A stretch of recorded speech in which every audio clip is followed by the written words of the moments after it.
Hello, hello, Happy New Year. This is Anggie Watkins, your extreme encourager, coming to you for the first time in 2018. Woohoo! One real quick, I may have my voice may go out. I'm getting over a cold, so please forgive me. But I am really, really excited. Happy New Year again. I am talking with you today about being a procrastinating perfectionist. So, hey Ashley, glad you could make it. Happy New Year for my first broadcast for 2018. Again, I put out here, the whole thing is, are you a procrastinating perfectionist? So are you or just a procrastinator?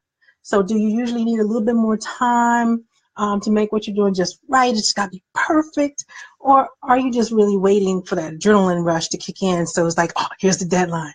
So I want to talk to you about being a procrastinating perfectionist. So I'm going to jump right into this. So we got 5 things I want to just really talk about and just be real with you.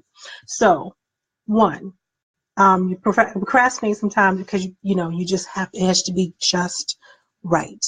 I know of which I speak because I can say that I am a procrastinating perfectionist kind of person. And I'm going to talk about, what's wrong with it and what we can do to try to fix it. So, it got to be just right. That's one thing. 2, I need more time. I just need more time because, again, part of it is just not right, but I just need more time. Then there's also the part of, I've got plenty of time. So you got, you'll wait on it. You'll procrastinate. I got plenty of time. I can finish this, no big deal. Then you have you're waiting for the adrenaline rush. Because I'm like, oh, it's due at noon. It's 10 o'clock. Now you're ready to work. Let's see if we can finish this by that 2-hour deadline, knowing you got whatever you needed to do 2 weeks ago, or you made a commitment to do this a week ago, and now it's due. And then the 5th one is just like, it's mainly like a competition for yourself. Again, that whole 10 o'clock, noon, can you do it? Then you didn't read everything you needed to do with it. And now you realize at 10 o'clock you need information from somebody else and they're not here. And then the whole thing is just a whole horrible vicious cycle because you're like, oh my God, now it's due. I need this. They're not here. What am I going to do? Then it's like, oh, I'm on top of my game. You procrastinate and give yourself all this angst and anxiety, and then it's like almost like a backwards pat on your back because I'm like, I can do this, even with all these obstacles, I can still get this done. But it's not as best as it could have been because you wasted time and procrastinated. And you didn't look at everything you needed to do beforehand because you're dodging stuff. Just be real, you're just dodging. I mean, I'm speaking from experience because the problem is when you are a procrastinator because you're being perfectionist, you're missing out on opportunities. I mean, I recently did that myself. You're just all in your head thinking about what I can't do, what can I do, should I do this, should I not do this? And then you just miss a whole opportunity to do something that you could have enjoyed. I mean, a number of you that, there's jobs opportunities that you could have been applying for. There's times you could have raised your hand to offer some feedback or insight, but you're like, well, I'm not sure if my comment is that great, or I'm not sure if they're going to agree with me because it's not totally formed, or somebody else, well, they made a better comment than I did. And I'm like, well, who cares? You're so busy trying to be so perfect about whatever you say because you don't want people jumping on you. You're missing opportunities to share what you know. So part of the problem, I believe, because it's my own personal thing, is we're so busy being a perfectionist because we're insecure about what we have to do, what we have to say, or what we're going to share. And we want it to be perfect so no one can pick with it.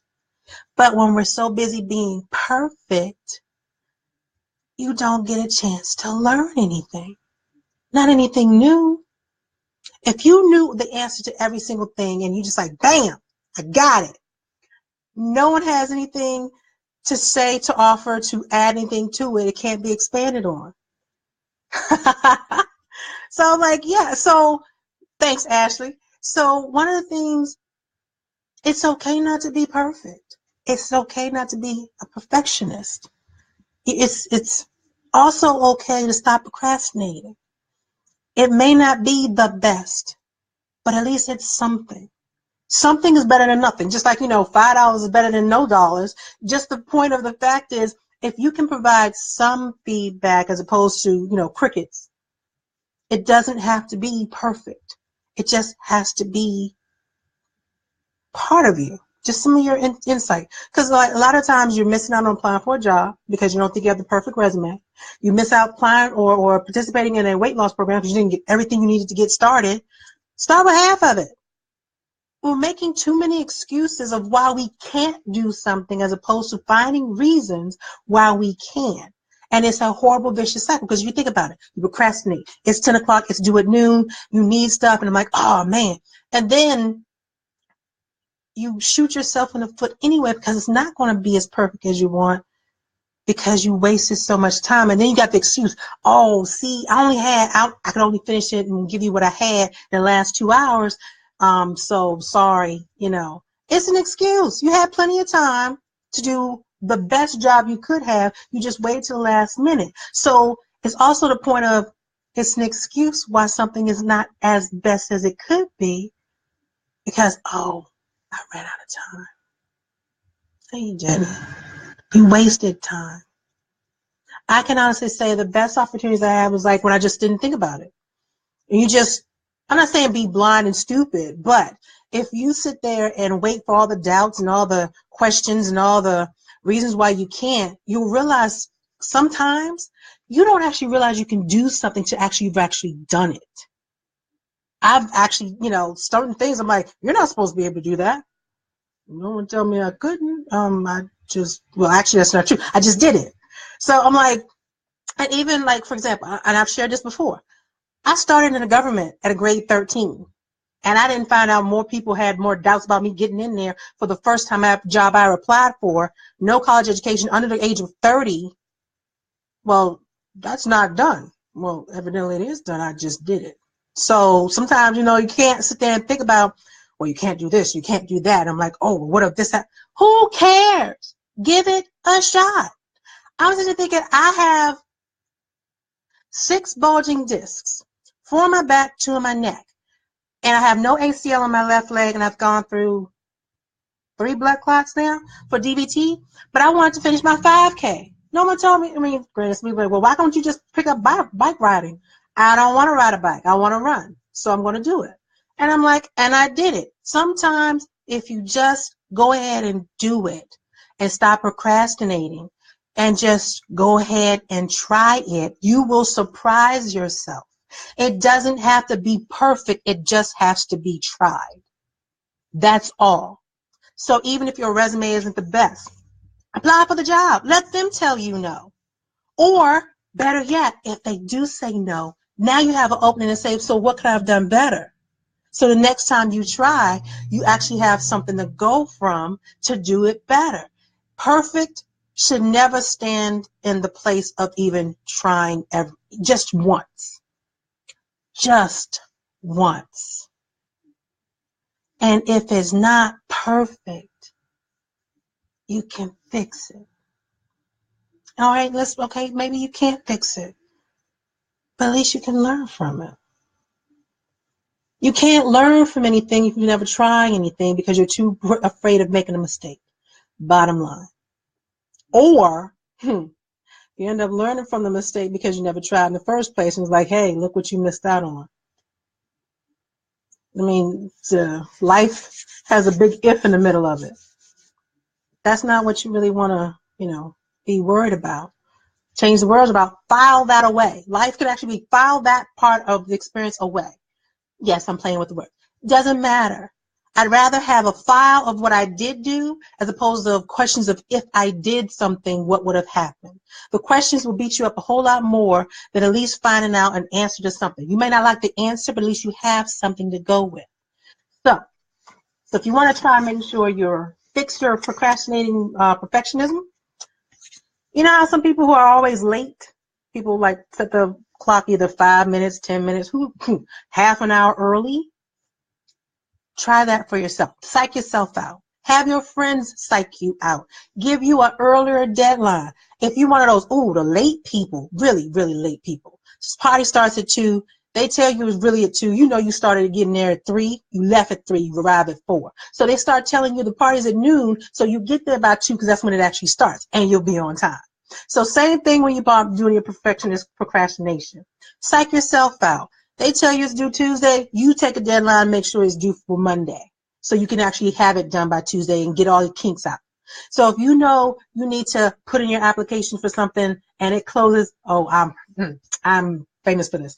Closes 11:59 on Tuesday. You sitting there at 11 o'clock typing. I'm like, okay, I'm gonna hit the submit button. Psych yourself out. It's due to 11:59 a.m. as opposed to p.m. So you have everything there so you can actually read through it. So you'll make stupid mistakes being perfectionist and waiting for that perfect file. Psych yourself out. Play your own game. You can still be in competition with yourself and get yourself that adrenaline rush. You just move the needle up sooner. So you don't have to be a procrastinating perfectionist. You can still procrastinate. That's just a given. But another says you don't want to do a good job. But if your perfectionism, it gets in the way of you actually trying anything because you're afraid of it being wrong, of someone picking with it, of just being wrong. You never want to be right 100% in anything in life. That's why we learn. If you stop learning, you might as well die. I'm just saying. If you never learn anything new, what's the point of being around? And if you're coming from somebody who's always got that blame culture, this is wrong, this is wrong, this is wrong, you know what? That's their problem. You have to change your attitude and realize I can't learn if I don't try. If I don't make a mistake, I may not ever get better. But as long as I try, I am successful. It may never be perfect, but at least it'll be done. At least it'll be tried. I can improve on something that exists. I can't do anything that never existed in the first place. So, for all you you're procrastinating perfectionists, let it go. Each time, now here's the thing, it's not that simple. I'm not saying it's that simple, but each time you have an opportunity, you're going to have to fight yourself. I don't have to do it perfect. I just need to get it done. I can do it well, and I can learn from it, but I just need to do it. I owe it to myself to not spaz myself out, to stress myself out, but at least to just get it done. So I also put in my link. If you want to actually go through something and have an opportunity that you want to try out, click on the link, fill out an application, talk to me about what you're trying to get to. If you want a corporate job, federal job, just something different. Or you just want to chat with me about more about being a perfectionist and procrastinating about it. Don't procrastinate about contacting me though. So I'm gonna give it to you like Friday, or I'm gonna post this on YouTube. Subscribe, keep in touch. Yeah, you just do need to get it done. You're right. Sometimes the worst thing you can do about procrastinating is never getting it done. I have plenty of things. Oh, I could have done this. Oh, you have a brilliant mind, and no one knows it because it's never ever good enough for you to share. And everybody's missing out. Everybody, including you. Because what you can share, somebody will make some feedback to make it even better. So when you share, they share, it grows, it gets better. And then you know what? Then it becomes a bit more of a perfectionist kind of thing. Because it's been developed with other people who actually want to share with you. So, again, I offer the opportunity. You want to check out new jobs, new things, just to talk with me, fill out an application. We can talk about how you can get to where you want to go. Whether it's a new job, whether you want to change up some things about even your health for that matter. My shoe, cut your hair. Y'all waiting like, oh, I don't have the perfect hair for such and such. I'm like, you can do whatever you want if you stop waiting for it to be perfect. Just enjoy it and then learn from it. So I'm Anggie Watkins, your extreme encourager. Till next time, I'll see you next week. Hope to hear from you later on. If you're watching the replay, feel free to put some comments in there. I'll be posting on YouTube, and I'll probably check it out on LinkedIn as well. So until next time, have a great day.